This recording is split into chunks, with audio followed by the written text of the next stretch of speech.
Esqueceram o Deus que os gerou. O salmo está em Deuteronômio 32. Um bom dia. Desejo a você uma excelente segunda-feira e semana e que possamos permanecer na paz de nosso Senhor Jesus Cristo. Em nome do Pai, do Filho e do Espírito Santo. Amém. Recorramos sempre à poderosa intercessão de Maria Santíssima, nossa Mãe, e de São José, o Justo.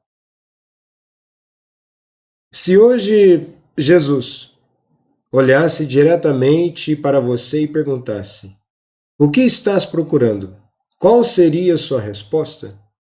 Você procura Deus ou apenas uma vida confortável? Quer a vida eterna ou apenas que Deus abençoe os seus projetos? Você guarda os mandamentos porque ama a Deus ou porque deseja sentir-se uma boa pessoa? E uma pergunta ainda mais profunda: se Jesus lhe pedisse aquilo que você mais ama, você conseguiria entregá-lo? Porque o evangelho de hoje não fala simplesmente sobre dinheiro. Fala sobre apego, fala sobre aquilo que ocupa o lugar de Deus. Em Mateus capítulo 19, dos versículos 16 ao 22, o jovem não era um criminoso, era religioso, era moral, era observante. Mas quando Jesus lhe pede uma coisa concreta, ele descobre que existe uma distância entre cumprir mandamentos e entregar a própria vida. Na primeira leitura de hoje da profecia de Ezequiel, capítulo 24, dos versículos 15 ao 24, nos leva novamente o período do exílio babilônico. Jerusalém está prestes a experimentar uma catástrofe. O templo, centro da identidade religiosa de Israel, será destruído. E Deus utiliza uma imagem extremamente dolorosa para comunicar isso ao profeta. Ezequiel recebe a ordem de não realizar os ritos normais de luto quando sua esposa morrer. O texto diz: Filho do homem, vou tirar de ti, de repente, aquela que é a delícia dos teus olhos. É um texto difícil, é preciso ser lido com cuidado. Deus não está ensinando que o sofrimento individual seja simplesmente uma punição arbitrária. O gesto de Israel é profético e simbólico. A vida do profeta torna-se uma espécie de mensagem viva. Assim como Ezequiel perde a esposa, sem poder realizar o luto tradicional, Israel experimentará a perda do templo e da cidade. A expressão delícia dos teus olhos é uma expressão hebraica carregada de afeto, e o texto fala daquilo que é precioso aos olhos. E aqui começa uma conexão espiritual muito profunda com o evangelho de hoje.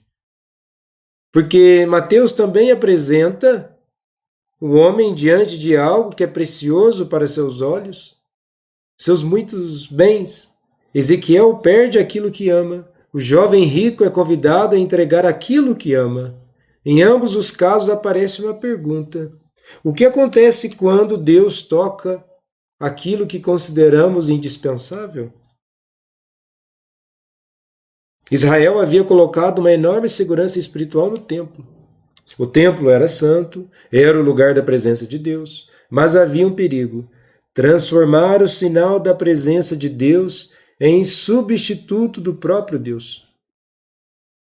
Isso é um risco que corremos da espiritualidade, de seguir um rito de forma incrustada, engessada, dando sequência a movimentos e a tendências de comportamentos espiritualistas aos quais, ao invés da presença do próprio Deus e a comunhão com o Deus vivo, corre-se o risco de uma idolatria.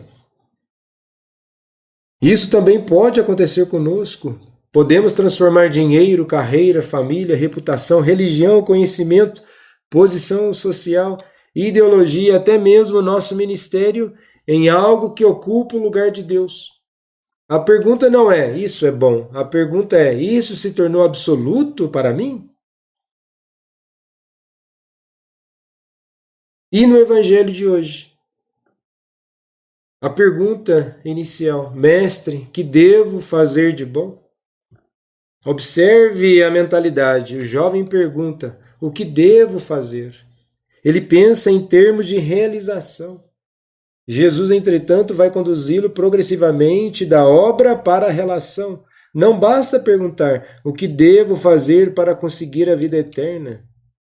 A pergunta mais profunda é: a quem pertenço?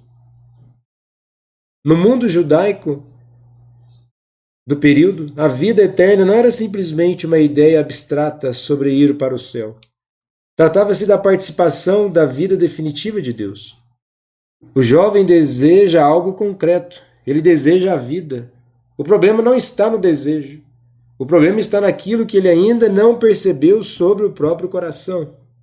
Ele quer a vida eterna, mas ainda não está disposto a perder daquilo que ocupa o centro de sua vida presente. Jesus não começa pelo dinheiro, e isso é muito importante. E por isso responde inicialmente: se queres entrar na vida, observa os mandamentos, e menciona não matar, não cometer adultério, não roubar, não dar falso testemunho, honrar pai e mãe, amar o próximo. Jesus não despreza a lei, ao contrário, a moral importa. A vida cristã não é simplesmente uma experiência emocional. Não existe verdadeira espiritualidade sem conversão concreta. Então vem uma frase extremamente importante e interessante. O jovem responde: tudo isso tenho observado. O jovem parece dizer: estou fazendo tudo certo. E Jesus não responde: não, você é um pecador horrível. Mateus acrescenta algo extraordinário. Jesus fitou nele o olhar e o amou. Embora essa formulação apareça explicitamente em Marcos 10, versículo 21, ela ilumina a mesma cena. E antes da exigência existe amor. Isso é essencial. Jesus não pede tudo porque odeia o homem, ele pede tudo porque o ama. E aqui está o verdadeiro coração da passagem. O jovem já cumpre os mandamentos, mas pergunta: que me falta ainda? E essa pergunta revela que existe uma diferença entre não fazer o mal e entregar-se verdadeiramente ao bem. A santidade não é apenas a ausência de pecado, é plenitude de amor. E Jesus diz: se queres ser perfeito, vai e vende os teus bens, dá aos pobres e terás um tesouro no céu. Depois vem e segue-me. E vejamos que a palavra telios, em grego, significa completo, maduro, levado à plenitude. Não significa simplesmente sem nenhum defeito. Jesus está convidando aquele homem à inteireza, a uma experiência profunda de vida, mas em Cristo, e não simplesmente uma experiência de vida na ausência de certas coisas. E aqui precisamos evitar uma interpretação superficial. Jesus não está ensinando todo cristão precisa necessariamente vender absolutamente tudo que possui. A própria tradição católica não interpreta o texto dessa forma para todos os fiéis. A igreja distingue preceitos da vocação aos conselhos evangélicos. A pobreza radical assumida de modo particular na vida religiosa. Para todos os cristãos existe, porém, uma exigência fundamental. Nenhum bem criado pode ocupar o lugar de Deus. E com isso, vende os teus bens. O problema do jovem não é simplesmente possuir, é ser possuído.